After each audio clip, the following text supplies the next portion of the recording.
Hello everyone, मैं स्वागत करता हूँ इस स्टडी प्लेटफॉर्म पर। तो आप लोग कैसे हैं? उम्मीद है बहुत अच्छे होंगे और अपनी तैयारी अच्छी तरह से कर रहे होंगे। तो चलिए आज हम लोग पढ़ेंगे यूपीएससी या बीपीएससी या किसी भी कम्पिटिटिव एग्ज़ाम के लिए हम लोग हिस्ट्री आज करने वाले हैं।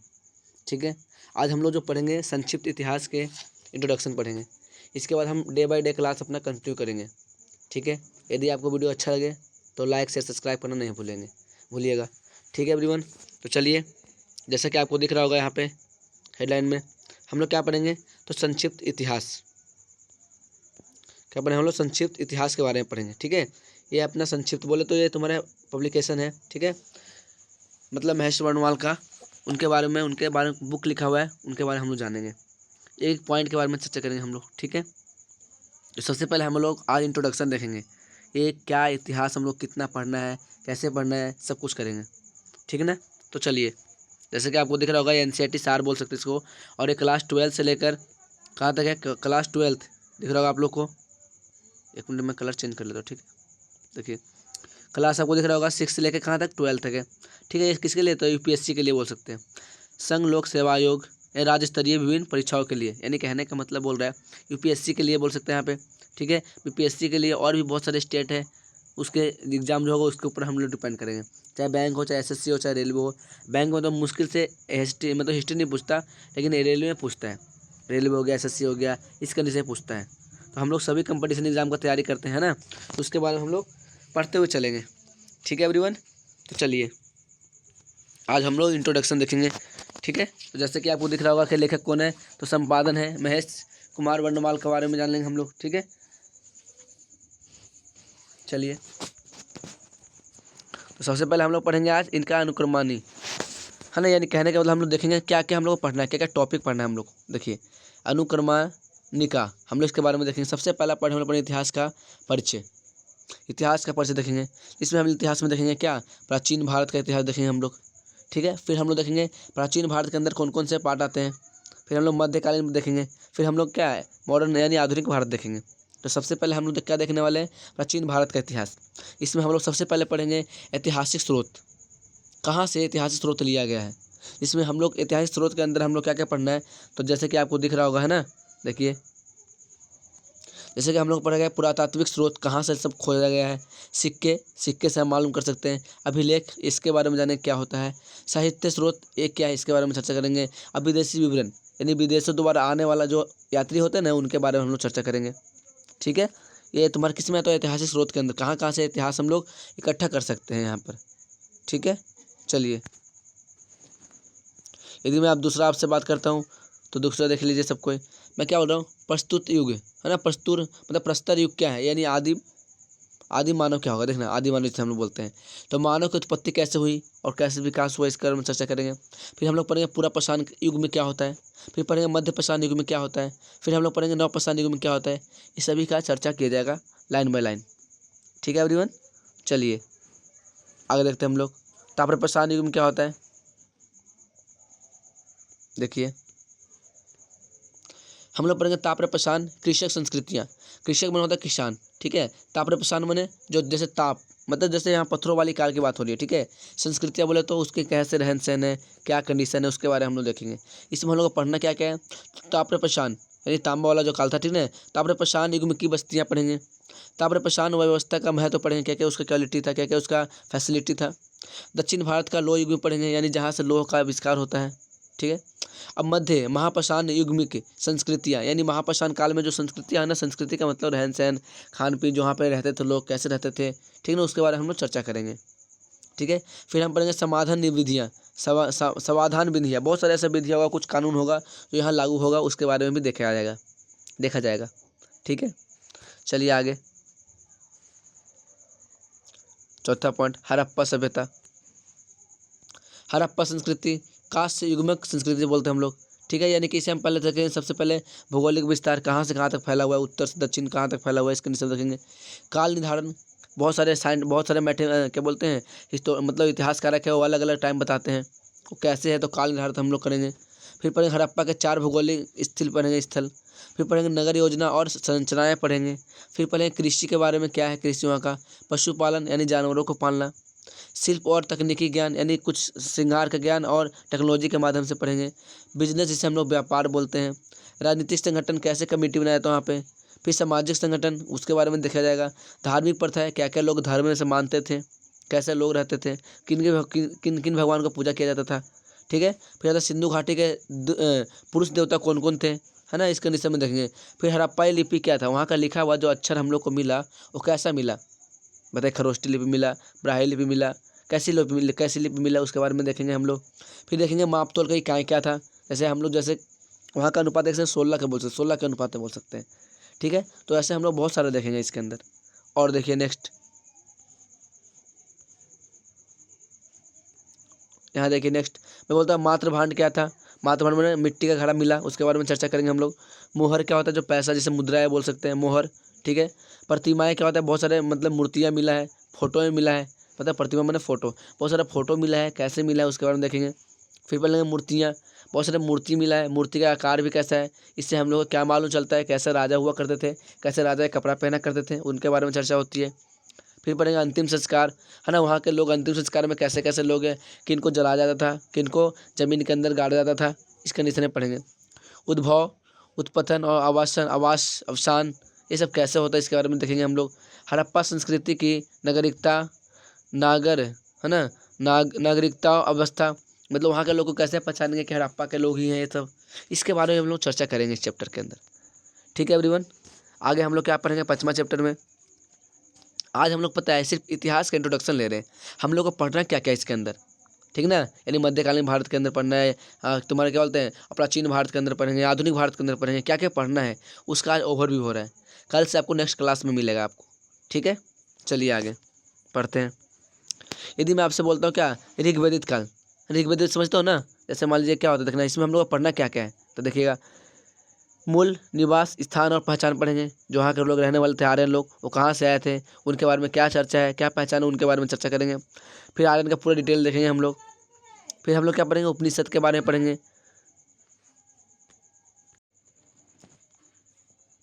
फिर हम लोग क्या पढ़ेंगे जनजातीय संघर्ष, कैसे आपस में संघर्ष किए। फिर आता है भौतिकी जीवन, कैसे वहाँ के लोग रहते थे, भौतिक जीवन क्या था। जनजातीय राज्य व्यवस्था कैसा था वहाँ का, कबीला और परिवार क्या थे, है ना, सामाजिक वर्गीकरण कैसे होने लगा, ऋग्वेदिक देवता कौन कौन थे, है ना, उनके बारे में भी देखेंगे हम लोग। ठीक है। आगे देखते हैं उत्तर वैदिक काल। देखिए उत्तर मतलब वैदिक काल के बाद वाला काल की बात हो रही है। राज्य और वर्ण व्यवस्था की ओर हम लोग चलते हैं। ठीक है। तो उत्तर वैदिक काल में आर्यों का विस्तार होने लगा, यानी फैलाव शुरू हो गया। वेदांग सूत्र का उत्पत्ति हो गई। उत्तर वैदिक अर्थव्यवस्था का महत्व क्या है इसके बारे में चर्चा करेंगे। राजनीतिक संगठन कैसे शुरू हो गया वहाँ भी देखेंगे। सामाजिक संगठन कैसे रहने लगे लोग वहाँ भी देखेंगे हम लोग। दास प्रथा क्या है इसके बारे में चर्चा किया जाएगा। सीता सती प्रथा क्या है ये भी देखेंगे। आश्रम व्यवस्था कैसे वहाँ के लोग रहने के लिए व्यवस्था करने के लिए प्रयोग किया जाने लगा था। देवता के बारे में देखेंगे कौन कौन देवता की पूजा होती थी। अनुष्ठान एवं दर्शन के बारे में देखें कहाँ कहाँ लोग सब दर्शन करने जाते थे, इस कंडीशन में हम लोग देखेंगे। 7वां चैप्टर पे अपना आता है जैन धर्म और बौद्ध धर्म के बारे में हम लोग मान्यता मिलेगा यहाँ पे। जैन धर्म में आपको दिख रहा होगा और बौद्ध धर्म में, यानी उद्भव के कारण हम देखें कैसे कैसे उद्भव होना शुरू हो गया था। वर्धमान महावीर और जैन संप्रदाय के बारे में देखेंगे हम लोग, कैसे थे, कैसे लोग ज्ञान की प्राप्ति हुआ, कैसे ज्ञान की प्राप्ति नहीं हुआ, क्या क्या क्या सच में भगवान आए थे उनके पास क्या, ये सब के चर्चा हम लोग करेंगे। जैन धर्म के सिद्धांत के बारे में पढ़ेंगे, क्या क्या सिद्धांत है उनका, क्या क्या सिद्धांत नहीं है ये भी देखेंगे हम लोग। जैन धर्म का योगदान क्या है, क्या क्या उनका योगदान है, यानी कैसे कैसे वो दूसरे को मदद किए हैं वो भी देखेंगे। बौद्ध धर्म का सिद्धांत क्या है, क्या क्या सिद्धांत है, क्या प्रिंसिपल है उनके बारे में, क्या कैसे कहा जाता है गौतम बुद्ध के बारे स्टेटमेंट जो होता है उनका, बोला जाता है कि कहा जाता है कि गौतम बुद्ध चार वस्तुओं को मतलब 4 चीज़ को देखे थे जब वो सैर पर निकले थे, तो उसमें भी चर्चा करेंगे हम लोग। फिर पढ़ेंगे बौद्ध धर्म के हार के कारण बौद्ध धर्म धीरे धीरे कैसे कम गया, क्या वजह है कम होने का, ये भी हम लोग चर्चा करेंगे। ठीक है। चलिए आगे अब यहाँ आते हैं नेक्स्ट। यदि मैं आपसे बोलूँ देखिए तो भगवत वर धर्म यानी कि वैष्णव धर्म के बारे में हम लोग क्या जानते हैं, भगवान विष्णु का पूजा कौन करता है, भगवान विष्णु की उत्पत्ति कहाँ से हो गई, इनके बारे में चर्चा करेंगे। फिर पढ़ेंगे श्रीमद मद भगवत गीता यानी भगवत गीता के बारे में जानेंगे, कैसे हम लोग भगवत गीता वैल्यू देते हैं उनको, कैसे वो कहाँ से शुरू होती है, ये सारी चर्चा हम लोग करेंगे इसके अंदर। फिर 8वां चैप्टर में अपना पढ़ेंगे महाजन पद। ठीक है। यानी महाजन पद के बारे में हम लोग इसमें चर्चा करेंगे, यानी महाजन पद और मगध साम्राज्य, यानी इसमें हम लोग सबसे पहले पढ़ेंगे महाजन पद क्या है इसके बारे में चर्चा करेंगे, कहाँ से महाजन आया, कहाँ से महाजन शब्द का उत्पत्ति हुआ। फिर हम लोग पढ़ेंगे बुद्धकालीन प्रमुख गणराज्य, गणराज्य की बात हो रहा है जनता के लिए, कहाँ से शुरू होती है। फिर हम लोग पढ़ेंगे मगध साम्राज्य की स्थापना और विस्तार। मगध साम्राज्य कैसे स्थापना हो गया था। कहा जाता है कि 16 महाजनपद थे, 16 महाजनपद में मगध सबसे ज़्यादा और सबसे बेहतरीन महाजनपद में से एक था। फिर हम लोग पढ़ेंगे हरियंका वंश के बारे में जानेंगे, हरियंक वंश कौन थे। फिर आएंगे शिशुनाग वंश के बारे में चर्चा करेंगे हम लोग। फिर पढ़ेंगे नंद वंश क्या है, कौन है। फिर मगध की सफलता के कारण क्या है, सफलता के कारण मगध इतना आगे क्यों आया, बताइए क्या वजह है। ये गंगा नदी किनारे है, यहाँ पे आयरन की मात्रा बहुत ज़्यादा है, इसकी वजह से बहुत सारा खनिज लवण हुए और बहुत सारा हथियार बनाया गया, ठीक है। जंगल से हाथी को लाया गया, इस कंडीशन में कह सकते हैं मगध सबसे आगे माना जाता है इसको, ठीक है। यहाँ तक चलिए आगे। यदि मैं आपसे बात करूं कि ईरानी और मकदूनिया, दिख रहा है, मकदूनिया आक्रमण कैसे हम पढ़ेंगे। पहले पढ़ेंगे ईरानी और मकदूनिया का आक्रमण होगा, वो कैसे होगा, क्यों होगा, ये भी चर्चा करेंगे। इससे हम लोग क्या इसमें क्या क्या पढ़ेंगे, तो ईरानी आक्रमण पढ़ेंगे और सिकंदर का आक्रमण करेंगे। आप जानते हो सिकंदर लोदी, सिकंदर वो जो तुम्हारा दुनिया पर राज करना चाहता था, 18 वर्ष की उम्र में अपने सोचा कि नहीं मैं उम्र को दुनिया पर राज करना है, वही सिकंदर है ना, इसका निशान बोल सकते हैं। अब आता है 10वां चैप्टर में हम लोग क्या पढ़ेंगे, तो मौर्य काल पढ़ेंगे। सोचिए हम लोग क्या पढ़ने वाले हैं इसमें, मौर्यकालीन इतिहास के बारे में चर्चा करेंगे। मौर्यकालीन इतिहास, इसमें चर्चा क्या क्या होगी, तो देखिए सबसे पहले हम लोग पढ़ेंगे इसके अंदर चंद्रगुप्त मौर्य के बारे में। चंद्रगुप्त मौर्य कौन थे, कहाँ से आए थे, नाम क्या है, इनका अलग अलग जाति क्या है, सब हमारा हम देखेंगे। प्रशासनिक संगठन, यहाँ के रहने के लिए व्यवस्था क्या था वो भी चेक करेंगे। बिंदुसार कौन था, इनका पुत्र था, कैसे था, हम लोग भी चर्चा करेंगे। अशोक के बारे में जानेंगे हम लोग, अशोक के अभिलेख के बारे में चर्चा करेंगे। मौर्य शासन का महत्व क्या था, क्या वैल्यू था उसका महत्व का। मौर्य प्रशासन का व्यवस्था कैसी थी, मुद्रा प्रणाली क्या था, मतलब पैसा क्या था वहाँ पे, वास्तुकला क्या था, यानी ड्राइंग वगैरह जो था ना वो क्या था वहाँ पे मौर्यकालीन में। अशोक स्तंभ क्या था, यानी खंबे की, अशोक की बात हो रही है। कोलकाता मतलब लोक कला क्या है, मतलब लोगों के गीत के लिए क्या यहाँ प्रसिद्ध माना जाता है, उसके बारे में भी यहाँ पे देखा जा रहा है। यदि मैं आपसे बोलता हूँ कि भौतिक संस्कृति या विस्तार और राज्यपत्ति क्या है, इसके बारे में भी हम लोग अच्छी तरह से चर्चा करेंगे। फिर हम लोग क्या पढ़ेंगे, तो मौर्य साम्राज्य के पतन के कारण अब धीरे धीरे मौर्य साम्राज्य क्या हो रहा है, ख़त्म हो रहा है, वो क्यों हो रहा है ख़त्म, इसके बारे में भी हम लोग चर्चा अच्छी तरह से डीप में करेंगे, ठीक है। फिर देखिए यदि मैं आपसे बोलता हूँ शुंग वंश, आपको दिख रहा होगा शुंग वंश, सबसे पहले हम पढ़ेंगे मध्य एशिया के संपर्क और उनके परिणाम क्या क्या, बहुत सारे एशिया मध्य एशिया में आना शुरू हो गया, बहुत सारा संपर्क होना शुरू हो गया, ये क्यों हुआ इसके बारे में भी हम लोग चर्चा करेंगे। इसमें पढ़ेंगे सबसे पहले पढ़ेंगे शुंग वंश के बारे में। फिर आता है कर्ण वंश, फिर हम पढ़ेंगे हिंदू यूनान जिसे बोल सकते हैं हम लोग। फिर शक आता है, फिर हिंद पार्थियाई या पल्लव जिसे बोलते हैं हम लोग। फिर कुषाण आएंगे, फिर मध्य एशिया से संपर्क के प्रभाव में आने वाले हैं। फिर राज्य व्यवस्था आएगा। फिर हम लोग पढ़ेंगे धार्मिक विकास, कैसे कैसे यहाँ के लोग धार्मिक से विकास होना शुरू कर दिए, अलग अलग बातें से विकास करना यहाँ पे शुरू कर दिया गया है, ठीक है। चलिए आगे चलते हैं। हम लोग पढ़ेंगे क्या, तो धार्मिक विचारते हो गया। फिर आएगा बौद्ध महायान और हीनायन के बारे में। देखिए बौद्ध महायान और संप्रदाय का उद्भव के बारे में हम लोग चर्चा करेंगे, ठीक है। चलिए आगे एक और बात बोलते हैं, यदि आपको वीडियो अच्छा लगे तो लाइक शेयर सब्सक्राइब कर दीजिएगा, ठीक है, ताकि आप लोग ही मुझे सपोर्ट कर सकते हैं, ठीक है एवरीवन। तो चलिए आगे चलते हैं हम लोग, और अच्छा लगे तो ही वीडियो लाइक करिएगा, वरना आप डिसलाइक भी मार सकते हैं, इसमें कोई वो नहीं है, ठीक है। आपको फोर्स नहीं कर रहा हूँ कि एकदम लाइक ही करिए, ठीक है। चलिए आगे देखते हैं मैं क्या बोल रहा हूँ। इसमें क्या पढ़ेंगे हम लोग, कला की गंधार और मथुरा शैली के बारे में हम लोग चर्चा करेंगे। फिर साहित्य एवं विद्या के बारे में चर्चा करेंगे। विज्ञान एवं टेक्नोलॉजी जिसे हम प्रौद्योगिकी बोला जाता है, ठीक है, टेक्नोलॉजी बोलते हैं इसे। मौर्योत्तर युग में, देखो मौर्योत्तर युग में मौर्य काल के बाद वाला काल में क्या क्या देखा गया। शिल्प पढ़ेंगे, व्यापार पढ़ेंगे, नगर पढ़ेंगे, नगर के बारे में चर्चा करेंगे। फिर पढ़ेंगे विदेशी व्यापार, कैसे विदेशी व्यापार शुरू हो गया। फिर हम लोग पढ़ेंगे क्या, मुद्रा का अर्थव्यवस्था, कैसे मुद्रा माने पैसा, कैसे मुद्रा का अर्थव्यवस्था शुरू हो गया था, ठीक है। आते हैं हम लोग 12वां चैप्टर पे पढ़ेंगे। ये 12 चैप्टर क्या है, देखिए इस बार हम प्राचीन भारत के अंदर चल रहे हैं, ये भी देखिएगा। हम लोग इसमें क्या पढ़ेंगे, तो सातवाहन युग में पढ़ेंगे, ठीक ना, सातवाहन युग। तो सबसे पहले हम लोग पढ़ेंगे इसके राजनीतिक इतिहास क्या था। फिर पढ़ेंगे भौतिक संस्कृति के पहलू कैसे कैसे कैसे हुए। फिर हम लोग पढ़ेंगे सामाजिक संगठन, फिर प्रशासनिकीय ढांचा, फिर धर्म के बारे में चर्चा करेंगे, धर्म क्या था वहाँ पे सातवाहन का युग में का। फिर भाषा क्या थी, भाषा के बारे में हम लोग चर्चा करेंगे। फिर हम लोग पढ़ेंगे क्या, सुदूर दक्षिण में इतिहास का आरंभ कैसे होना शुरू हो गया, दक्षिण में इतिहास का आरंभ। तो पहला तुम्हारे आपको दिख रहा होगा बिल्कुल अच्छी तरह से, क्या है, महापाषाणिक के बारे में हम लोग चर्चा करेंगे। एक क्या है महापाषाणिक, इसके बारे में हम लोग देखेंगे। राज्य का बनना और सभ्यता का उदय कैसे हो गया, इसके बारे में चर्चा किया जाएगा। 3 आरंभिक राज्य का नाम बताइए, उसके बारे में देखेंगे हम लोग। पांडव राजवंश क्या है, जैसे पांडव राजवंश के बारे में पढ़ेंगे हम लोग। चोल वंश के बारे में पढ़ेंगे, चोल राजवंश। चेर राजवंश के बारे में पढ़ेंगे। फिर सामाजिक वर्गों का उदय हम लोग देखेंगे, ठीक है। चलिए अब हम लोग क्या पढ़ेंगे, तो गुप्त साम्राज्य के बारे में पढ़ेंगे। गुप्त साम्राज्य, तो जैसे कि आपको दिख रहा होगा गुप्त साम्राज्य यानी गुप्ता एम्पायर से हम लोग बोलते हैं। इसका जनक कौन है, तो आप बोले श्रीगुप्त है। अभी श्रीगुप्त कहाँ से आए थे, कौन थे, इनके बारे में सारा डिटेल हम लोग चर्चा करेंगे, ठीक है एवरीवन।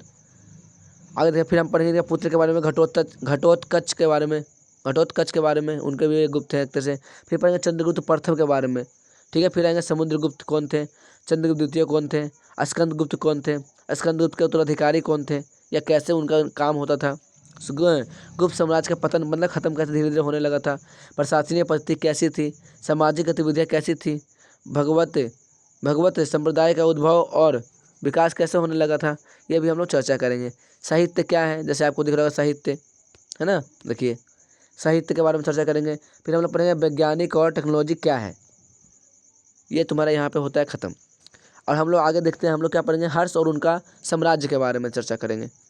ये सब इंट्रोडक्शन है आज का, ठीक है। चलिए देखिए आज हम लोग क्या पढ़ेंगे, हर्ष और उनका मतलब उसका साम्राज्य, हर्ष क्या है और उनका साम्राज्य के बारे में देखा जाएगा। देखिए तो सबसे पहले पढ़ेंगे पुष्यभूति वंश क्या है, कहाँ से आए थे, कौन इनका वंशक है, कैसे इनका उत्पत्ति हुआ। राज्यवर्धन कौन है, इनके बारे में चर्चा करेंगे। प्रशासन की अवस्था कैसा था, ये भी देखेंगे।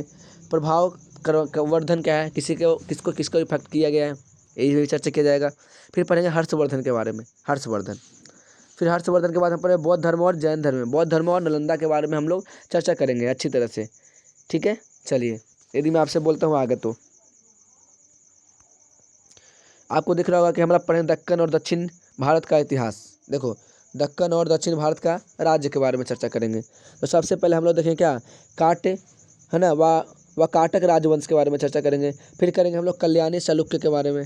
फिर पढ़ेंगे पल्लव चालुक्य संघर्ष के बारे में चर्चा करेंगे। फिर पढ़ेंगे सामाजिक ढांचा, तो समाज में जो ढांचा होता है ना, उसके बारे में हम लोग चर्चा करेंगे। कैसे कैसे लोग वहाँ के रहते हैं, कैसे कैसे वहाँ पे खाना पीना, कैसे वहाँ रहन सहन संस्कृति उत्पत्ति हुई है, ठीक है। फिर हम लोग क्या पढ़े, किसानों का कर भार क्या था, यानी कर बोले तो टैक्स क्या था, वहाँ पर टैक्स क्या लेते थे, कितना लेते थे, इस कंडीशन में भी चर्चा करेंगे हम लोग। फिर हम लोग पढ़े क्या, चालुक्य राजवंश के बारे में देखेंगे। चालुक्य राजवंश कौन थे, कहाँ से आया था, उसके बारे में हम लोग चर्चा करेंगे। फिर आएगा पल्लव वंश कौन है, पल्लव राजवंश के बारे में चलेंगे। फिर वहाँ पे देखेंगे मंदिर का बनावट कैसी है, मंदिर का स्ट्रक्चर हम लोग देखेंगे। मंदिर का क्या कार्यनीति है, उसके बारे में भी देखा जाएगा। फिर हम लोग पढ़ेंगे ग्रामीण विस्तार, गाँव में इतना विस्तार कैसे हो गया, ये भी हम लोग देखेंगे इस चैप्टर में ही, ठीक है। चलिए अब हम लोग क्या पढ़ेंगे, 17वां चैप्टर, इसमें क्या पढ़ना है, तो बोले दर्शन का विकास। तो इसमें क्या क्या हम लोग पढ़ेंगे, तो पहले सांख्य पढ़ेंगे, फिर न्याय पढ़ेंगे, फिर मीमांसा पढ़ेंगे, योग्य और विशेषज्ञ और वेदांत के बारे में भी चर्चा करेंगे। तो अपना पूरा का पूरा प्राचीन भारत का इतिहास यही तक टॉपिक रह गया था, टॉपिक है। और हम लोग अब पढ़ेंगे क्या, अब इसको इंट्रोडक्शन ले गए, तो मध्यकालीन भारत का। देखिए आपको दिख रहा है मध्यकालीन भारत का इतिहास। यदि आपसे कोई पूछे कि मध्यकालीन भारत के इतिहास में क्या आप मेनली देख सकते हैं, तो आप बोलेगा राजा महाराजा वाला जो काल है ना, उसी को हम लोग क्या बोलेंगे, तो मध्यकालीन भारत का इतिहास के बारे में हम लोग देखेंगे। अभी थोड़ी देर पहले देखिए अभी हम थोड़ी देर पहले क्या देखे, प्राचीन भारत के इतिहास देखे। यानी प्राचीन भारत के इतिहास में जितना भी आप देखे सब क्या है, तो पत्थरों वाला काल था, लोहा का आविष्कार, कैसे लोग आना शुरू कर दिए, कैसे लोग आर्यन आए, गौतम बुद्ध कौन थे, जैन धर्म क्या था, बौद्ध धर्म क्या था, शिव धर्म क्या था, वैष्णव धर्म क्या, इस सब के बारे में चर्चा करेंगे। अब जो हम लोग चर्चा करेंगे मध्यकालीन भारत, यानी कैसे मुगल, कैसे मुस्लिम, कैसे तुर्की आक्रमण हमारे भारत पर होना शुरू हो गया, इसके बारे में हम लोग चर्चा करेंगे। और जब ये हो जाएगा तो हम लोग पढ़ेंगे क्या, आधुनिक भारत का इतिहास। यानी आधुनिक भारत का इतिहास का मतलब हम लोग पढ़ेंगे कैसे तुम्हारा 1857 क्रांति से लेके 1947 तक, यानी भारत की आज़ादी तक हम लोग देखेंगे इसके बारे में। फिर लास्ट में हम लोग पढ़ेंगे विश्व युद्ध के बारे में, यानी वर्ल्ड वार के बारे में पढ़ेंगे हम लोग, पूरा विश्व का इतिहास पढ़ेंगे, ठीक है। चलिए आपको दिख रहा है हम लोग पढ़ेंगे अब क्या, मध्यकालीन भारत का इतिहास का इंट्रोडक्शन हम लोग लेने वाले हैं। तो सबसे पहले हम लोग पढ़ेंगे उत्तर भारत का 3 साम्राज्यों का काल, जिसे हम लोग बोल रहे हैं क्या, पाल वंश, प्रतिहार वंश और राष्ट्रकूट वंश। यानी तीनों एक ऐसा है जो त्रिपक्षीय संघर्ष को लड़ने के लिए बिल्कुल ही रेडी थे। फिर हम लोग 9वां चैप्टर 19वां चैप्टर पढ़ेंगे, चोल साम्राज्य के बारे में पढ़ेंगे। चोल साम्राज्य कौन थे, चोल साम्राज्य का उदय कैसे हुआ, और चोल प्रशासन कैसी थी, इसके बारे में भी चर्चा करेंगे। फिर हम लोग पढ़ेंगे संघर्ष का युग में क्या था, अरबों का आक्रमण हम लोग देखेंगे। फिर देखेंगे हम लोग क्या, तराइन का युद्ध देखेंगे। फिर पढ़ेंगे हम लोग राज्य क्या पढ़ेंगे, राजपूत राज्य के बारे में जानेंगे, यानी राजपूत के बारे में हम लोग इसमें चर्चा करेंगे। उसके बाद हम लोग पढ़ेंगे दिल्ली सल्तनत। ठीक है, देखिए आपको दिख रहा है दिल्ली सल्तनत के बारे में। तो सबसे पहले हम पढ़ेंगे गुलाम वंश के बारे में। गुलाम वंश कौन है, पहले तो दिल्ली सल्तनत ही आप लोग पढ़ेंगे हम लोग। फिर पढ़ेंगे गुलाम वंश कहाँ से आया, कैसे आया गुलाम वंश, नाम क्यों पड़ गया, ये भी हम लोग देखेंगे उसको। ठीक है, फिर हम लोग क्या पढ़ेंगे, तो बोलिएगा आराम शाह के बारे में चर्चा करेंगे। आराम शाह कौन है, कहाँ से आ गया आराम शाह। फिर पढ़ेंगे क्या हम लोग, तो रुकनुद्दीन फिरोज शाह के बारे में जानेंगे। फिर है है ना, मुइजुद्दीन बारहम शाह के बारे में चर्चा करेंगे। फिर नसीरुद्दीन महमूद गजनी के महदूद के बारे में चर्चा करेंगे। फिर कैकुबाद, फिर आता कुतुबुद्दीन ऐबक, इल्तुतमिश, रजिया सुल्तान जिसे बोलते हैं, अलाउद्दीन मसूद शाह, और फिर बलबन, और फिर क्यूमर्स के बारे में हम लोग चर्चा करेंगे। तो सबसे पहले उसके बाद हम लोग पढ़ेंगे खिलजी वंश। ये खिलजी वंश के बारे में चर्चा करेंगे हम लोग। खिलजी वंश जैसे कि दिख रहा होगा खिलजी वंश। तो सबसे पहले हम लोग खिलजी वंश कहाँ से आया, ये खिलजी वंश किसका नाम पड़ गया। फिर पढ़ेंगे अलाउद्दीन का साम्राज्य का विस्तार कैसे होना शुरू हो गया, अलाउद्दीन उस कंडीशन में कैसे साम्राज्य को विस्तार करना शुरू कर दिए थे। अलाउद्दीन का बाजार नियंत्रण एवं कृषि संबंधित नीति क्या थी, बाजार को कैसे कंट्रोल करते थे, कृषि से कैसे वहाँ पे अपना नीति को अपनाते थे। तुगलक वंश फिर हम लोग पढ़ेंगे इन्हीं के अंदर। फिर दिल्ली सल्तनत का पतन और विघटन शुरू हो गया था, वो कैसे हो गया था, इसके बारे में भी हम लोग देखेंगे अच्छी तरह से। फिर आता है क्या हम लोग पढ़ेंगे नेक्स्ट,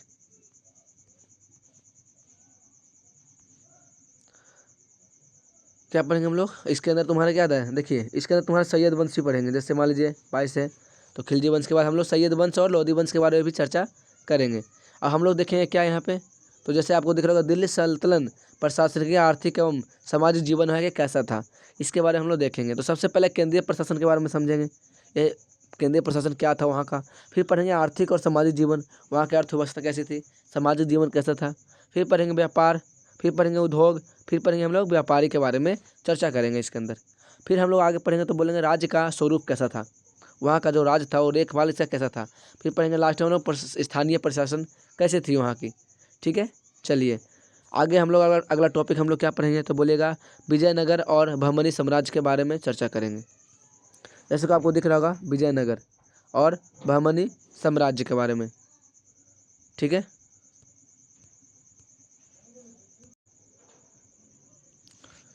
तो देखिए एवरीवन हम लोग इसमें क्या पढ़ेंगे, तो विजयनगर साम्राज्य के बारे में चर्चा करेंगे। फिर पढ़ेंगे हम लोग क्या, चालुक्य वंश, चालू वंश। फिर पढ़ेंगे तालीकोटा का युद्ध कैसे हुआ, इसके बारे में चर्चा होगा। फिर हम लोग पढ़ेंगे विजयनगर प्रशासन के बारे में, बहमनी साम्राज्य का विभाजन, संगम वंश, तुल्लम वंश और बेडू वंश और बहमनी साम्राज्य के बारे में भी इसमें हम लोग देखेंगे। चलिए आगे हम लोग देखते हैं नेक्स्ट, यानी भारत में साम्राज्य का क्या बोलते हैं, उत्तर भारत में साम्राज्य के लिए संघर्ष, यानी उत्तर भारत में साम्राज्य के लिए हम लोग संघर्ष करेंगे। ठीक है, चलिए आगे थोड़ा सा मैं कलर ले लेता हूँ, ठीक ना, कहाँ से लूँ, तो चलिए ये लेता हूँ। ठीक है, चलिए यानी यहाँ देखते हैं नेक्स्ट, यानी आपसे मैं बोलूँगा कि पूर्वी भारत और बंगाल, असम और उड़ीसा के बारे में भी देखेंगे हम लोग। सूर्यवंशीय गजपति राजवंश के बारे में देखेंगे। पश्चिम भारत, गुजरात और मालवा और मेवाड़ के बारे में। पूर्वी और उत्तर भारत, जैसे हम लोग क्या बोले जौनपुर और कश्मीर के बारे में भी चर्चा करेंगे। भारत में सांस्कृतिक विकास कैसे हुआ, ये दिख रहा है क्या आपको, भारत में सांस्कृतिक विकास कैसे हुआ, इसके बारे में भी हम लोग देखेंगे। इसमें हम लोग करना क्या क्या पढ़ेंगे इस चैप्टर में हम लोग, तो पढ़ेंगे स्थापित कैसे हुआ, फिर पढ़ेंगे चिश्ती संप्रदाय, फिर पढ़ेंगे फिरोदोसोसिया संप्रदाय, फिर पढ़ेंगे नक्शबंदी संप्रदाय, भक्ति आंदोलन, फिर पढ़ेंगे वैष्णव आंदोलन, साहित्य एवं ललित कलाएँ, सूफी सिलसिला, सुहरावर्दी संप्रदाय, कादिरिया संप्रदाय, सतारिया संप्रदाय, अलवर और नयनार। अब महाराष्ट्र धर्म के बारे में हम लोग चर्चा करेंगे। फिर आता है मुगल साम्राज्य, फिर हम लोग क्या पढ़ेंगे मुगल साम्राज्य के बारे में, जिसमें सबसे पहले बाबर पढ़ेंगे। फिर बाबर के बाद हुमायूं, जिसे शेर शाह सूरी। फिर क्या पढ़ेंगे हुमायूं के बारे में चर्चा करेंगे। चलिए अगर मैं उसके बाद बोलूँ मुगल साम्राज्य का सुदृढ़ीकरण क्या होता है, तो देखना पहले अकबर महान आया, फिर आगे साम्राज्य का विस्तार कैसे हुआ, फिर आगे मनसबदारी पत्ती और सेना के बारे में जानेंगे, राजपूतों का संबंध देखेंगे, शाहजहाँ के बारे में देखेंगे, सिख क्या है वो उनके बारे में पढ़ेंगे, बैरम खां की संरक्षण का समय, प्रशासन कैसी थी, स्थानीय आकार का संगठन कैसा था, जहांगीर कौन था, औरंगजेब कैसे थे कौन थे, पुर्तगाल और अंग्रेज कैसे आना शुरू कर दिए इस कंडीशन में। चलिए सब के बारे में हम लोग चर्चा करेंगे। अब आगे देखते हैं मुगल प्रशासन कैसा रहा। तो सबसे पहले हम लोग पढ़ेंगे क्या मनसबदारी व्यवस्था कैसी थी, मुगल सेना कैसा था, उनके बारे में चर्चा हो जाएगा। फिर हम लोग क्या पढ़ेंगे, तो फिर उसके बाद हम लोग पढ़ेंगे अगला चैप्टर जिसका नाम है 30वां चैप्टर हम लोग पढ़ेंगे मुगलों का अधीन आर्थिक तथा सामाजिक जीवन हम लोग पढ़ेंगे। उसके अधीन में हम लोग पढ़ेंगे जीवन चक्र कैसा था वहाँ का। तो पहले जीवन स्तर था जिसे ग्रामीण जीवन पद्धति बोलते हैं। फिर आता है शासक वर्ग जिसे हम लोग सरदार एवं जमींदार बोलेंगे। फिर है जमींदार और ग्रामीण उच्च वर्ग के बारे में चर्चा करेंगे। फिर मध्य वर्ग के बारे में। फिर पढ़ेंगे हम लोग क्या वाणिज्य व्यापार का संगठन के बारे में भी चर्चा करेंगे इसमें। ठीक है एवरीवन, चलिए हम लोग पढ़ेंगे क्या फिर नेक्स्ट मुगल साम्राज्य। ये बहुत बड़ा मुगल है, इस कंडीशन में देखेंगे हम लोग। ठीक है, तो मुगल साम्राज्य यानी कि सांस्कृतिक तथा धार्मिक गतिविधियाँ के बारे में इसमें चर्चा करेंगे। सबसे पहला स्थापत्य के बारे में चर्चा करेंगे, फिर पढ़ेंगे चित्रकला, फिर भाषा और साहित्य के बारे में, फिर संगीत के बारे में भी चर्चा करेंगे। मराठों का उदय कैसे हुआ, मराठों का उदय, शिवाजी का प्रारंभिक जीवन वृत्त, शिवाजी का प्रशासन एवं उनकी उपलब्धियाँ के बारे में भी हम लोग देखने वाले हैं। फिर आता है विदेशी यात्रा के वृत्तांत यानी अलबरूनी के बारे में चर्चा करेंगे हम लोग, है ना, विदेशी यात्रा कैसे आते थे। फिर पढ़ेंगे बर्नियर, फिर आएगा इब्न बतूता के बारे में भी चर्चा होगा इसके अंदर अच्छी खासी। ठीक है, चलिए फिर हम लोग क्या पढ़ेंगे नेक्स्ट में। अब हम लोग पढ़ेंगे तो आधुनिक काल मतलब आधुनिक भारत का इतिहास। देखिए यानी हम लोग अब किस पे आ चुके हैं, अब हम लोग पर आ चुके हैं आधुनिक भारत के इतिहास के बारे में चर्चा करेंगे। ठीक है, हम लोग देखो प्राचीन भारत पढ़े, मध्यकालीन भारत में क्या क्या पढ़ना है उसके बारे में चर्चा किया गया। अब हम लोग को चर्चा करना है किस में कि मध्य मतलब आधुनिक भारत में क्या क्या हम लोग को पढ़ना है। ठीक है, देखिए सामने यदि मैं आपसे बोलता हूँ, ठीक है, देखिए कैसे यूरोपियन कंपनियों का आगमन। सोचिए यूरोपियन जो कंपनी वो कैसे आगमन आना शुरू कर दिया हमारे भारत के अंदर। तो सबसे पहले कौन आता है, पुर्तगाल आएगा, फिर कौन आएगा, अंग्रेज, फिर पुर्तगाल के बाद हम लोग क्या पढ़ेंगे, अंग्रेज कौन थे, फिर उसके बारे में जानेंगे। फिर क्या है, जॉन सरमन मिशन क्या था ये भी पढ़ेंगे हम लोग। फ्रांसीसी आए, फिर आए डच, फिर आएगा नारिस मिशन क्या था, फिर डेनिस क्या था, इस सभी के बारे में हम लोग चर्चा करेंगे। ठीक है, फिर हम लोग पढ़ेंगे क्या उत्तरवर्ती मुगल साम्राज्य राजवंश के बारे में, यानी उत्तरवर्ती मुगल साम्राज्य का जो अगला राजवंश होगा ना वो क्या होगा उसके बारे में भी हम लोग अच्छी खासी देखेंगे। सबसे पहले उत्तराधिकारी के युद्ध के बारे में चर्चा करेंगे। फिर आएगा मुगल साम्राज्य के विघटन के लिए जिम्मेदार विदेशी आक्रमण क्यों रहा, करनाल का युद्ध कैसे हो गया, इसके बारे में भी हम लोग देखेंगे। नवीन राज्यों का उदय कैसे होना शुरू हो गया, नवीन राज्य नए नए राज्य का मतलब बनना कैसे शुरू हो गया। तो सबसे पहले बंगाल के बारे में चर्चा करेंगे, फिर हैदराबाद, फिर केरल, राजपूत, सिख, मराठा राज्य कैसे हो गया, बड़ौदा के बारे में, गायकवाड़, ग्वालियर के सिद्धांत, अवध, कर्नाटक, जाट, सिख, पंजाब, नगरपुर के भोसले, है ना, भोसले, इंदौर के होलकर और मैसूर, सब के बारे में हम लोग उदय करेंगे कैसे हुआ उससे भी चर्चा करेंगे। ठीक है, चलिए आगे।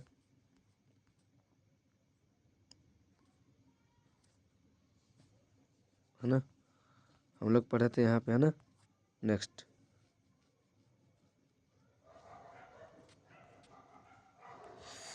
तो हम लोग कहाँ पर थे, यहाँ थे, है ना, हैदराबाद तक, मैसूर। आगे देखते हैं नेक्स्ट।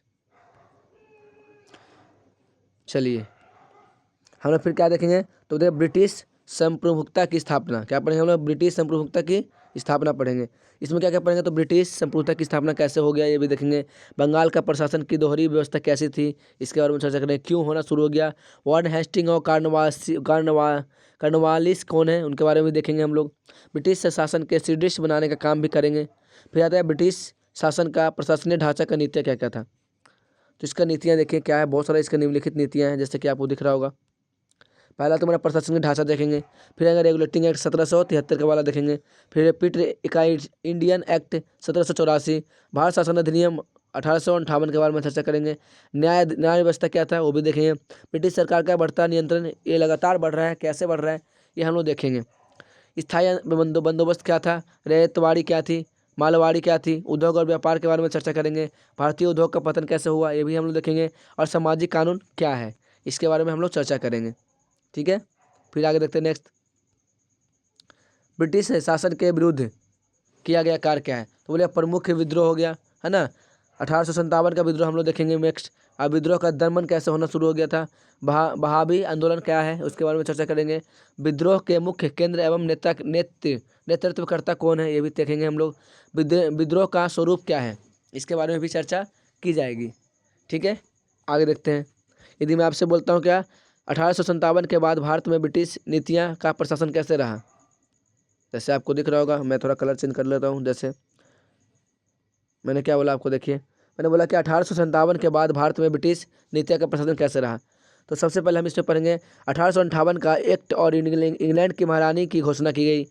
इंग्लैंड से भारत सरकार पर नियंत्रण कैसे होना शुरू हो गया, भारत सरकार के बारे में चर्चा करेंगे। वित्तीय प्रशासन कैसी थी, सिविल सर्विसिंग के बारे में चर्चा करेंगे। फूड डालो और शासन करो की नीति किसी थी, ब्रिटिश नीति थी। अफगानिस्तान और बर्मा के प्रति नीति कैसी थी, स्थानीय शासन क्या था। सेना का पुनर्गठन कैसे हो गया, भारतीय राजस्व के प्रति विदेशी ब्रिटेन नीति क्या था वो भी चेक करेंगे हम लोग। ठीक है, चलिए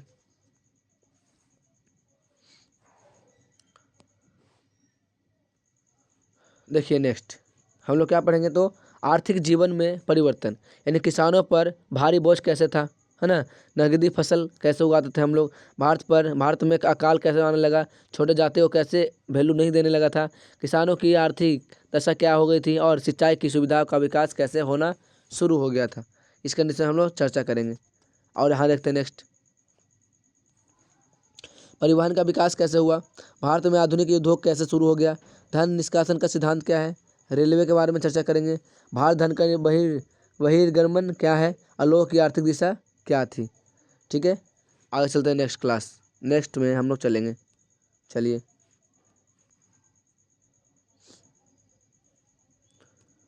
तो सबसे पहले हम लोग क्या पढ़ेंगे, धार्मिक तथा सामाजिक सुधार आंदोलन के बारे में हम लोग देखेंगे। सबसे पहले पढ़ेंगे हम लोग क्या, देखो कौन कौन थे, तो राजा राम मोहन रॉय के बारे में चर्चा करेंगे, कौन थे। डेरोजिया और यंग बंगाल के बारे में चलेंगे, और थियोसॉफिकल सोसाइटी के बारे में चर्चा होगी। ईश्वर चंद्र विद्यासागर के बारे में भी हम लोग चर्चा करेंगे। पश्चिमी भारत के सुधार आंदोलन, दक्षिण भारत के सुधार आंदोलन, और दयानंद सरस्वती और आर्य समाज के बारे में भी इसमें चर्चा की जाएगी। फिर पढ़ेंगे रामकृष्ण मिशन और विवेकानंद के बारे में चर्चा करेंगे। मुस्लिम सुधार आंदोलन, सैयद अहमद खां और अलीगढ़ आंदोलन के बारे में भी चर्चा की जाएगी। ठीक है, पारसी सुधार के बारे में हम लोग देखेंगे, पारसी सुधार। फिर हम लोग क्या पढ़ेंगे, तो सिख सुधार, फिर निम्न जाति सुधार के बारे में भी चर्चा की जाएगी। ठीक है, चलिए आगे।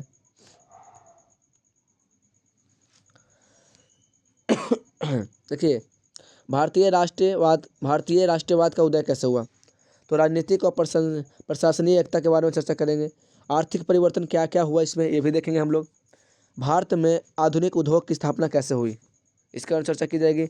आधुनिक शिक्षा का प्रभाव क्या था ये भी चर्चा की जाएगी, क्या क्या आधुनिक शिक्षा का जो प्रभाव है ना कैसे रहा, कैसे हम लोग इंग्लिश बोलना सीख गए उस कंडीशन में। भारत में शिक्षा का विकास होना शुरू हो गया है। ब्रिटिश सरकार ने ब्रिटिश शासन के प्रति असंतोषजनक के बारे में चर्चा की जा रही है। ठीक है, राजनीतिक सभाओं की स्थापना कैसे होना शुरू हो गया। भारतीय राष्ट्रीय कांग्रेस के बारे में भी चर्चा की जाएगी इसके अंदर, भारतीय राष्ट्रीय कांग्रेस के बारे में भी चर्चा की जाएगी। ठीक है, भारतीय राष्ट्रीय कांग्रेस की स्थापना कैसे हो गया इसके बारे में भी चर्चा होगा। स्वराज के लिए संघर्ष कितना मुश्किल से करेंगे हम लोग, स्वराज मैंने खुद के राज के लिए कितना संघर्ष होगा उसके बारे में भी यहाँ पे चर्चा की जाएगी। जैसे आपको दिख रहा होगा स्वराज यानी स्वराज के लिए संघर्ष, यानी गर्म दल और नरम दल के बारे में हम लोग जानेंगे। फिर पढ़े बंगाल का विभाजन, फिर पढ़े कांग्रेस और स्वराज का लक्ष्य क्या था, मॉडल मीडिया सुधार के बारे में चर्चा हो जाएगी। हार्डिंग बम कांड, होम रूल रिंग आंदोलन, माउंटेन घोषणा के बारे में चर्चा की जाएगी। विश्व की घटनाओं का प्रभाव क्या क्या रहा ये भी देखेंगे। विदेशी और बहिष्कार आंदोलन के बारे में भी चर्चा की जाएगी।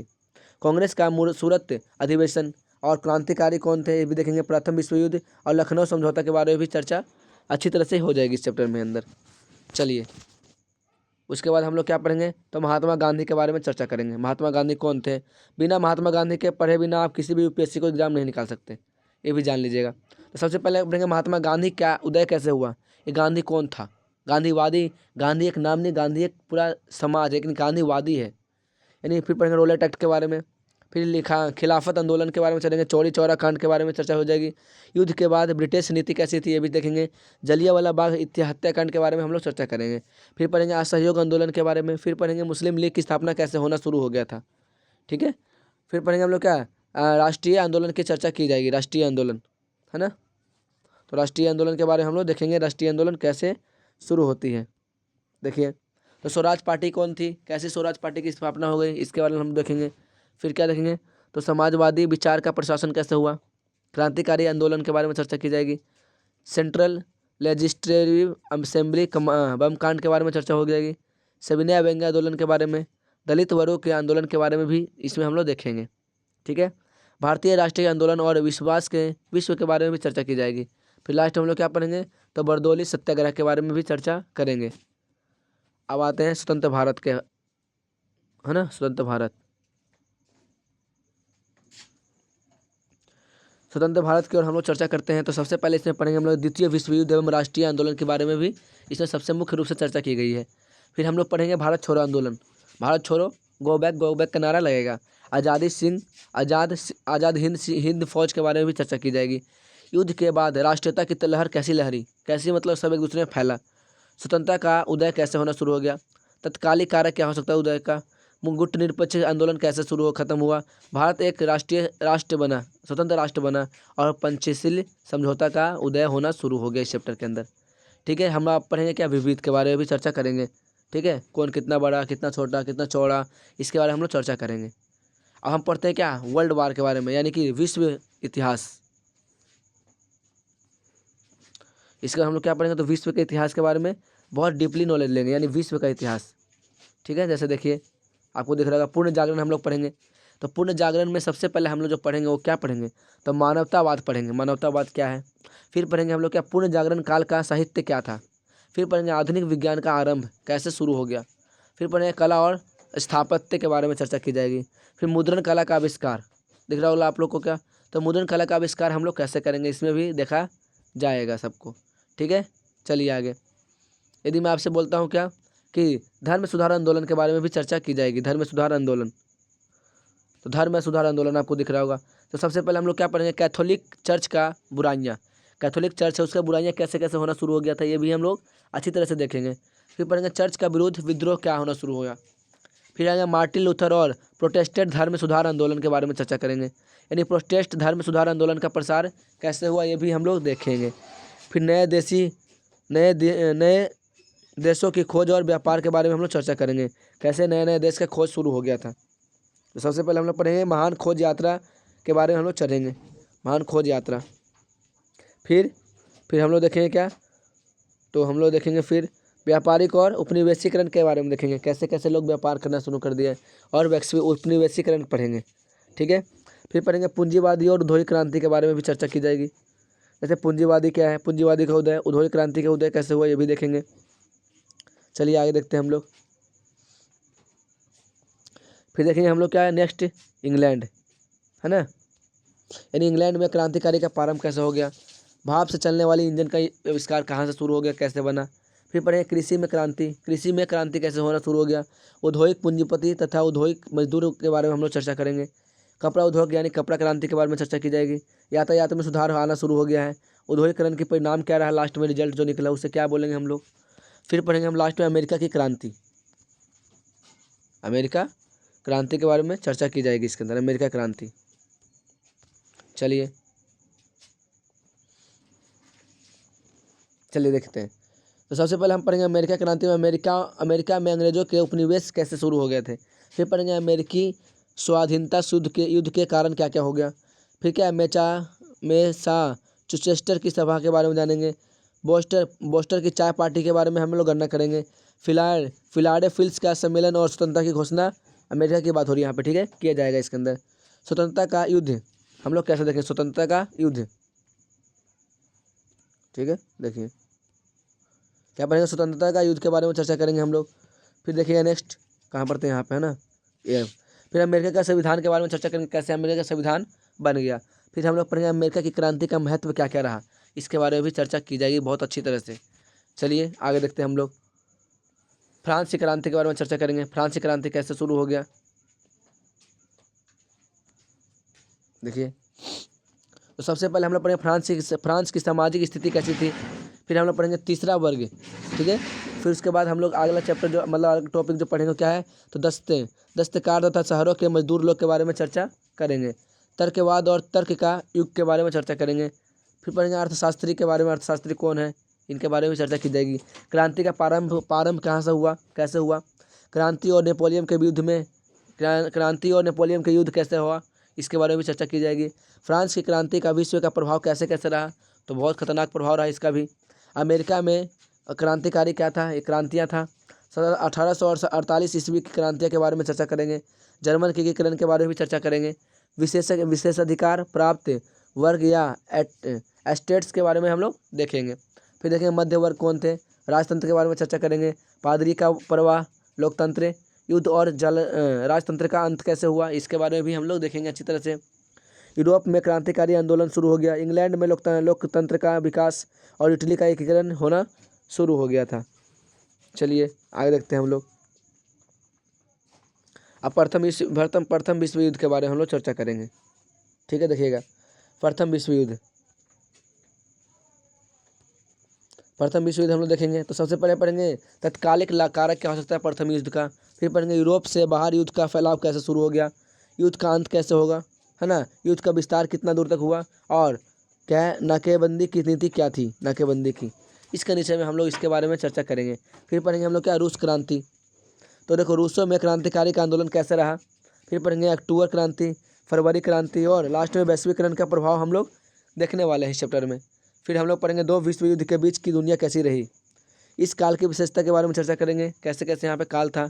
फिर पढ़ेंगे राष्ट्र संघ की स्थापना कैसे होना शुरू हो गया, शांति संधियाँ क्या हो गया, और वनवास की संधि का क्या महत्व रहा, इसके अंदर हम लोग चर्चा करेंगे, ठीक है। तो अभी तक हम जितना पढ़े सब क्या इंट्रोडक्शन ही पढ़ रहे हैं, ठीक ना। अभी हम लोग को इसमें इतना सारा कुछ पढ़ना है, सोचिए थोड़ा सा कितना बड़ा सिलेबस है, आपको हैंडल करना पड़ेगा, आपको समझना पड़ेगा, तब जाके आप समझिएगा, ठीक है। चलिए आगे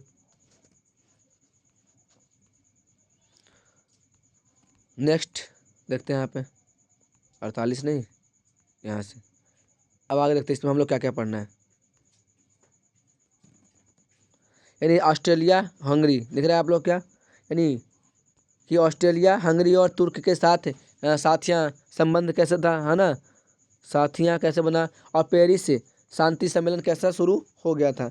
फिर हम लोग पढ़ेंगे नेक्स्ट क्या, तो संयुक्त राज्य अमेरिका के बारे में चर्चा किया जाएगा, जैसा कि आपको दिख रहा होगा। संयुक्त राज्य अमेरिका और सोवियत संघ का तथा जापान के बारे में हम लोग चर्चा करेंगे। संयुक्त राज्य अमेरिका के बारे में हम लोग सबसे पहले क्वेश्चन का यहाँ पे इसका पोस्टमार्टम करेंगे, समझेंगे। फिर आएगा नस्ली भेदभाव, कैसा भेदभाव शुरू हो गया था। फिर पढ़ेंगे सोवियत संघ के बारे में। फिर युद्ध और साम्यवाद और नवन आर्थिक नीति के बारे में चर्चा की जाएगी। फिर पढ़ेंगे औद्योगिक विकास तथा सामूहिकरण के बारे में चर्चा होगा। फिर हम लोग पढ़ेंगे सोवियत समाजवादी गणतंत्र संघ के बारे में भी चर्चा करेंगे। फिर क्या एक दलीय शासन से तानाशाही की ओर हम लोग चलेंगे, ठीक है ना। एक दलीय शासन क्या हो, तानाशाही कैसे होना शुरू हो गया। जापानी के बारे में देखेंगे हम लोग, जापान में सैनिक फांसीवाद क्या था, और लास्ट में 1929 में एक घोर संकट के बारे में चर्चा करेंगे, और लास्ट में नई नीति का अपनाएंगे और आगे की ओर हम लोग विकास की ओर चलेंगे। चलिए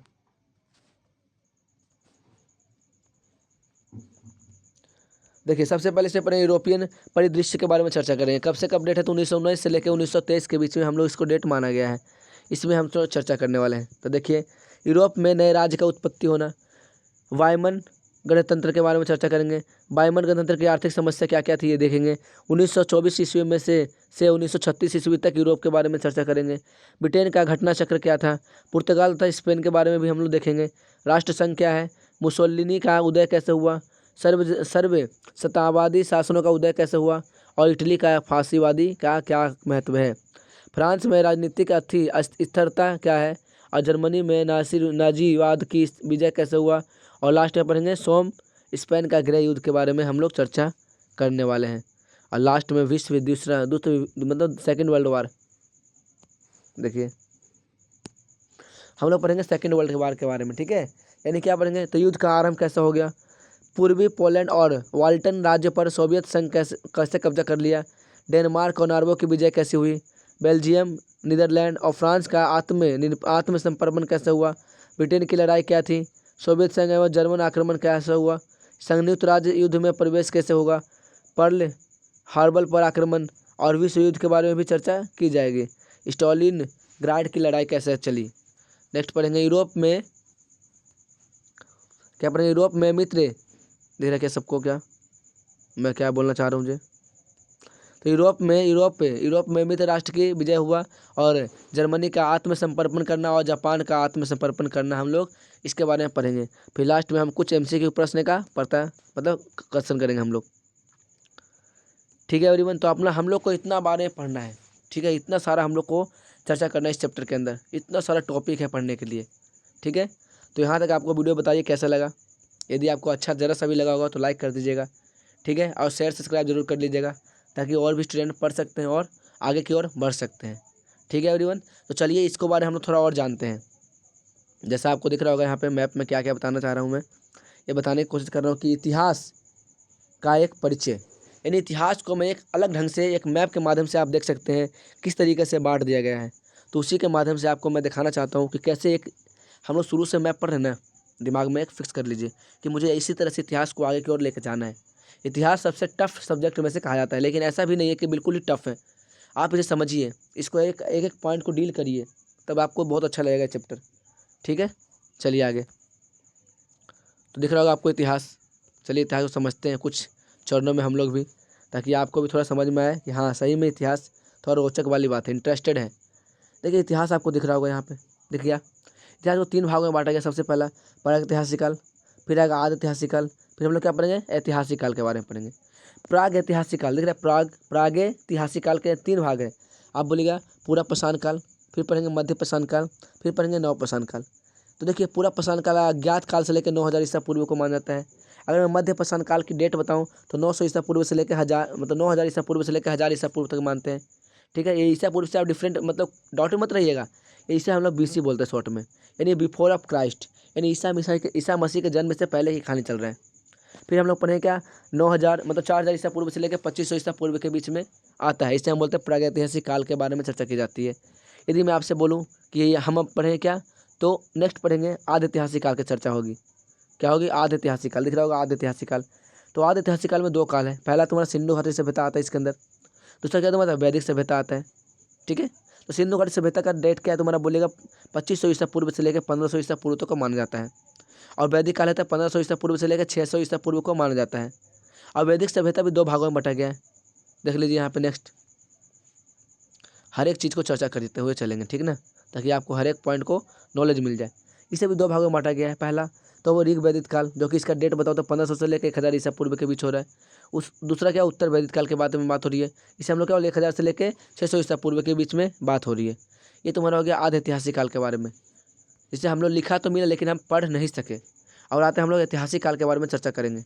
दिख रहा होगा आप लोग क्या, ऐतिहासिक काल, देखिए इसके बारे में हम लोग नीचे लेके चलेंगे मैप के माध्यम से। जैसे आपको दिख रहा है, ये देखिए देखिए गौर से, यहाँ पे लेके आया गया है। ठीक है ना, अब यहाँ पे देखिए मैंने जो आपको लिए लाया गया यहाँ से, वो तुम्हारा क्या देखो ऐसे लाया गया, इससे कन्फ्यूज नहीं होइएगा। इसको ना आदि ऐतिहासिक काल को 4 भागों में बांटा गया। पहला प्राचीन भारत का इतिहास 600 ईसा पूर्व से लेकर 712 ईस्वी तक मानते हैं। मध्यकालीन भारत का इतिहास 712 ईस्वी से लेकर 1707 ईस्वी तक मानते हैं। आधुनिक भारत का इतिहास 1707 से लेकर 1964 तक हम लोग मानते हैं। और आधुनिक भारत के इतिहास में 14वीं शताब्दी से लेकर 1950 ईस्वी तक हम लोग मान जाता है इसके अंदर। अब यदि इसके अंदर की अगर मैं बात करूँ तो गौर करिएगा, बिल्कुल गौर करने वाली सब चीज़ें हैं। मैं बोलूँगा प्राचीन भारत के अंदर गौर करना है इसको। प्राचीन भारत के अंदर, अब प्राचीन भारत के अंदर आप खुद सोचिए, मैंने बोला प्राचीन भारत का इतिहास, प्राचीन भारत के इतिहास में कितने हैं, तो बोलेगा महाजनपद काल है। फिर पढ़ेंगे हम लोग क्या, मगध के बारे में पढ़ेंगे। फिर पढ़ेंगे मौर्यकालीन, फिर पढ़ेंगे मौर्योत्तर काल, फिर गुप्त साम्राज्य, फिर आगे हर्षवर्धन काल। इस सब का डेट की अगर बात करूँ तो 6ठी शताब्दी ईसा पूर्व से लेकर आगे तक, 600 ईसा पूर्व से लेकर 300 ईसा पूर्व तक, 323 ईसा पूर्व से लेकर 184 ईसा पूर्व तक होता है, जो कि इसे संगम काल ही बोलते हैं। इससे चोल पांड्य और चोल की बात है, चेर पांड्य और चोल में आता है। ये मौर्य काल यानी 1000 मतलब 184 ईसा पूर्व से लेकर 313 ईसा पूर्व तक मानते हैं। और गुप्त काल होता है 319 से लेकर 550 ईसा पूर्व को ईस्वी बोलते हैं हम लोग, ईसा पूर्व नहीं ईस्वी। हर्षवर्धन काल क्या है तो मतलब 606 से लेकर 647 ईसा ईस्वी तक हम इसको मानते हैं। ये तुम्हारा क्या प्राचीन काल के बारे में। यदि मैं आपसे बोलूँगा कि सर मध्यकालीन के बारे में बताइए, तो आपको दिख रहा है मध्यकालीन भारत का इतिहास, ये यहाँ से यहाँ आ रहा है, देखिए गौर से। तुम्हारा दो तरफ पूरे मध्यकालीन का इतिहास, दूसरा क्या होगा मध्यकालीन, उत्तर मध्य मतलब मध्यकालीन का इतिहास के बारे में चर्चा करेंगे। तो देखिए यदि मैं आपसे बोलता हूँ कुछ इस ढंग से कि जैसे आपको दिख रहा होगा कि पूरे मध्यकालीन भारत यानी मध्यकालीन भारत के इतिहास से पहले की कुछ कहानियाँ, जिसे बोलूँगा 8वीं शताब्दी से लेकर 12वीं शताब्दी तक। अब पूरे उत्तर मतलब क्या बोल रहे हैं यहाँ पे, उत्तर मध्यकालीन भारत का इतिहास यानी कि 12वीं शताब्दी से लेकर 18वीं शताब्दी तक इसे कहा गया है। अब देखिए इसमें क्या आता है, उत्तर भारत में क्या आता है, पहले राजपूत आते हैं, फिर पाल आता है, फिर गुरुदेव प्रतिहार आता है, फिर दक्कन में क्या आएगा, चालुक्य आएगा, पल्लव आएगा, राष्ट्रकूट आएंगे। फिर आएगा दक्षिण भारत में चेर, पांडे, चोल और शाही चोल, जिसे हम 9 से लेके 12 ईस्वी तक बोलते हैं। फिर आएगा इसके अंदर तुम्हारा उत्तर भारत में दिल्ली सल्तनत, चौहान वंश और मुगल वंश। दक्कन में विजयनगर साम्राज्य, बहमनी साम्राज्य आएगा। दक्षिण भारत में चेल, देवगिरी की यादव, बंगाल के काकतीय और रुद्रा समुद्र है ना, द्वार समुद्र, क्या द्वार समुद्र के होशाल्य के बारे में चर्चा किया जाएगा इसके अंदर। अब आते हैं आधुनिक भारत का इतिहास। चलिए देखिए आधुनिक भारत के इतिहास में हम लोग को क्या क्या पढ़ना है। देखिए सबसे पहले हम लोग पढ़ेंगे यूरोपियन मतलब यूरोपीय कंपनियों का आगमन होगा। फिर पढ़ेंगे मुगल साम्राज्य का विघटन कैसे होना शुरू हो गया, अंग्रेज का भारत की विजय कैसे होना शुरू हो गया। फिर हम लोग पढ़ेंगे क्या दस्ता का संबंध क्या था, राष्ट्रवादी का उजागरण कैसे हुआ, स्वतंत्र संग्राम की गतिशीलता क्या थी, और लास्ट में जो पॉइंट रह गया उसे हम पढ़ेंगे क्या, तो इसे हम पढ़ेंगे स्वतंत्रता के बाद भारत का स्थिति कैसी रही, इसके बारे में चर्चा की जाएगी अच्छी तरह से। तो सबसे पहले हम इसको बारे में देखते हैं, ठीक है ना। जैसे आपको दिख रहा होगा आधुनिक भारत, सबसे पहले पुर्तगाल आता है, फिर डच, फिर अंग्रेज, फिर आता है फ्रेंच। यानी डच की बात, पुर्तगाल बोलते 1498 में आता है, डच आता है 1602 ईस्वी में, और अंग्रेज आता है 1608 ईस्वी में, और फ्रेंच का पता है 1664 ईस्वी में भारत के अंदर आता है। मुगल साम्राज्य का विघटन की बात करते तो बोला बंगाल सबसे बड़ी इंपॉर्टेंट है, फिर अवध हो गया, हैदराबाद और कर्नाटका हो गया। अंग्रेज का विजय की बात करें तो बोले कर्नाटक युद्ध में 1744 से लेकर 63 ईस्वी में हुआ था। बंगाल यानी प्लासी का युद्ध यानी 1757, और बक्सर का युद्ध हुआ था तुम्हारा क्या 1764 ईस्वी में हुआ था। मैसूर में 1799 में युद्ध हुआ था। मराठा संघ की स्थापना हुई तुम्हारा 1817 से लेकर 18 ईस्वी में हुआ था। अब पंजाब का अधिग्रहण कब हुआ, तो 1849 में हुआ था। फिर लास्ट में हम लोग क्या पढ़ेंगे तो बोलिएगा, तो दस्ता का बंद पढ़ेंगे। दस्ता का बंद में क्या पढ़ेंगे, अंग्रेजों द्वारा विभिन्न सामाजिक, आर्थिक व राजनीतिक नीतियों द्वारा भारत का शोषण किया गया। शोषण का मतलब होता है मैं तुमसे काम भी करा रहा हूँ, काम पैसा भी नहीं दे रहा हूँ। भारतीय प्रकृति के बारे में देखेंगे हम लोग। 1857 की मुक्त संग्रह के बारे में जानेंगे। राष्ट्रवादी जागरण क्या होता है ये भी हम लोग चर्चा करेंगे। समाजवादी धार्मिक सुधार के बारे में भी चर्चा की जा रही है। राजनीतिक संसाधन की व्यवस्था, संस्थाओं की स्थापना, भारतीय राष्ट्रीय कांग्रेस स्थापना 1885 ईस्वी के बारे में हम लोग चर्चा करेंगे। फिर हम लोग क्या देखेंगे, जैसे कि आपको दिख रहा होगा स्वतंत्रता के संग्राम की गतिशीलता क्या थी। कांग्रेस यानी नरम दल, और नरम दल से गरम दल की ओर क्रांतिकारी आंदोलन में शुरू हो गया था। गांधी जी के आंदोलन क्या थी ये भी चर्चा करेंगे। स्वतंत्रता के बाद भारत तत्कालिक समस्याओं का असमान, आर्थिक प्रगति की ओर चलना, विदेश नीति, गुटनिरपेक्षता के बारे में भी हम लोग चर्चा करेंगे। और लास्ट अपना चैप्टर है जिसका हम लोग क्या बोलेंगे, आधुनिक विश्व का इतिहास। ठीक है, चलिए देखिएगा आधुनिक विश्व का इतिहास के बारे में चर्चा करेंगे हम लोग। इसे हम देखिए आधुनिक विश्व का इतिहास में हम लोग अगर बात करूँ तो 14वीं से लेकर 16वीं शताब्दी तक रहा था, और 1700 से 50 से लेकर 1900 ईस्वी में इधर, और 1900 से लेकर 1950 के बीच में 3 भागों में इसे बांटा गया है। अगर मैं पहला बोलूँगा तो पूर्ण जागरण होगा। इसमें क्या पढ़ेंगे तो आधुनिक विश्व का इतिहास का प्रश्न बिंदु पढ़ेंगे। फिर धर्म सुधार आंदोलन पढ़ेंगे, जिसमें ईसाई धर्म के मध्यकालीन स्वरूप का समाप्ति के बारे में चर्चा करी जाएगी इसके अंदर। फिर हम लोग क्या पढ़ेंगे, भौगोलिक खोज के बारे में चर्चा की जाएगी। भौगोलिक खोज का अभियान, नवीन देशों का जलमार्गों की खोज करी जाएगी यहाँ पे। फिर हम लोग क्या पढ़ेंगे सेकंड वाले में, यानी हम पढ़ेंगे 1750 से 1900 ईस्वी में औद्योगिक क्रांति के बारे में चर्चा की जाएगी, जिससे इंग्लैंड से प्रारंभ अन्य देशों में प्रसार। अमेरिकी क्रांति 1776 से लेकर 83 ईस्वी में होता है। विश्व के प्रथम आधुनिक गणतंत्र की स्थापना, और फ्रांसीसी क्रांति 1789 ईस्वी में मानवाधिकारों की घोषणा की गई, और राष्ट्रवाद का उभार भी होना शुरू हो गया था यहाँ पे। इसमें से राज्य जर्मनी और इटली का एकीकरण कब हुआ था बोलिएगा, 1870 ईस्वी में हुआ था। ठीक है, चलिए यदि मैं आपसे बोलता हूँ 1900 से ईस्वी से 1950 के बारे में चर्चा करेंगे, तो प्रथम विश्व युद्ध के बारे में चर्चा करेंगे। 1919 14 से 1918 के बीच में होगा। पेरिस की संधियाँ पढ़ेंगे। राष्ट्र संघ यानी स्थापना करें 1920 में। रूस क्रांति पढ़ेंगे 1917 में। विश्व में प्रथम समाजवादी राज्य की स्थापना हुआ था। फिर पढ़ेंगे हम लोग क्या, तो हम लोग सिर्फ पढ़ेंगे दो विश्व युद्ध के मध्य यूरोप के बारे में चर्चा करेंगे। क्या है, बाइमल गणतंत्र एवं नाजीवादी के बारे में चर्चा की जाएगी। ठीक है, जर्मन के बारे में, जर्मन का उदय, फांसीवादी इटली का, स्पेन का गृह युद्ध के बारे में भी चर्चा की जाएगी। लास्ट पढ़ेंगे द्वितीय विश्व युद्ध 1949 से लेकर 1945 तक संपूर्ण युद्ध हुआ था। इतिहास का सर्वाधिक भयानक युद्ध हुआ था और शांति स्थापना का नवीन प्रयास किया जाने का प्रयास किया गया था। अब हम लोग पढ़ेंगे क्या इस टॉपिक के अंदर, प्राचीन भारत का इतिहास। जैसे आपको दिख रहा होगा प्राचीन भारत का इतिहास हम लोग देखने वाले हैं, यानी पूरा के पूरा गौतम बुद्ध के प्रति हम लोग देखेंगे। ठीक है, देखिए आगे इस टाइम टॉपिक देख लीजिए। सबसे पहले इसका टॉपिक क्या क्या है। तो प्राचीन भारत में हम लोग पढ़ेंगे क्या, ऐतिहासिक स्रोत। जैसे आपको दिख रहा होगा पहला पॉइंट क्या पढ़ेंगे हम लोग, ऐतिहासिक का स्रोत पढ़ेंगे। फिर पढ़ेंगे क्या, प्रस्तुत युग से आदिम मानव बोलेंगे। ताम्र प्रसाद कृषि यानी संस्कृति के बारे में चर्चा की जाएगी। हड़प्पा संस्कृति, कांस्य युगमिक सभ्यता, ऋग्वेदिक काल, उत्तर वैदिक काल, जैन धर्म और बौद्ध धर्म के बारे में भी चर्चा की जाएगी। फिर हम लोग लास्ट पढ़ेंगे क्या, महाजनपद और मगध के बारे में भी चर्चा करेंगे। ठीक है, फिर पढ़ेंगे ईरानी और मकदूनिया की आक्रमण, ईरानी और मकदूनिया आक्रमण पढ़ेंगे। फिर पढ़ेंगे मौर्यकालीन युग पढ़ेंगे। मध्य एशिया से संपर्क है, मध्य एशिया से संपर्क और उनके परिणाम के बारे में भी चर्चा करेंगे। सातवाहन युग में क्या था उसके बारे में भी देखा जाएगा। फिर पढ़ेंगे सुदूर दक्षिण में इतिहास, सुदूर दक्षिण में इतिहास का सार हम देखेंगे और गुप्त साम्राज्य के बारे में चर्चा की जाएगी। हर्ष और उसका साम्राज्य के बारे में भी देखेंगे। दक्कन और दक्षिण भारत के राज्य और दर्शन का विकास भी हम लोग पढ़ेंगे। तो यहाँ पे ये चैप्टर क्या होता है, देखिए बाबू, यहाँ पे तुम्हारा इंट्रोडक्शन जितना भी था मैंने सारा का सारा कर दिया, यानी कि द एंड होता है यहाँ पे, द एंड। आप लोग का स्माइल बनाए तो अच्छा सा। ठीक है, अब देखिए एवरीवन, ये अपना यहाँ पे जितना भी इतिहास का टॉपिक था यहाँ पे मैंने क्या करा, ख़त्म कर दिया। अब बात बस यहाँ पे रहती है कि हम लोग टॉपिक शुरू करेंगे पहला चैप्टर से। यदि आपको वीडियो यहाँ तक अच्छा लगा होगा, बिल्कुल भी समझ में आया होगा, तो लाइक शेयर सब्सक्राइब करना बिल्कुल नहीं भूलिएगा। यदि आपके कोई भाई होंगे जो 10 क्लास में पढ़ते होंगे, चाहे 12 क्लास में, तो आप इस चैनल को जोड़ लीजिएगा। ठीक है, सब्सक्राइब कर लीजिएगा, ताकि मैं क्लास 10 का अपलोड करता रहता हूँ वीडियो, मैथ का, साइंस का, SST का, किसी चीज़ का भी वीडियो अपलोड करता रहता हूँ। और कंपटीशन लेवल का भी वीडियो अपलोड करूँगा, जैसे आपको अभी करके हम दिखा रहे हैं। ठीक है एवरीवन, तो मिलते हैं नेक्स्ट क्लास में, तब तक के लिए बाय। यदि वीडियो आपको अच्छा लगा होगा तो लाइक शेयर सब्सक्राइब करना नहीं भूलिएगा। Thank you, okay bye.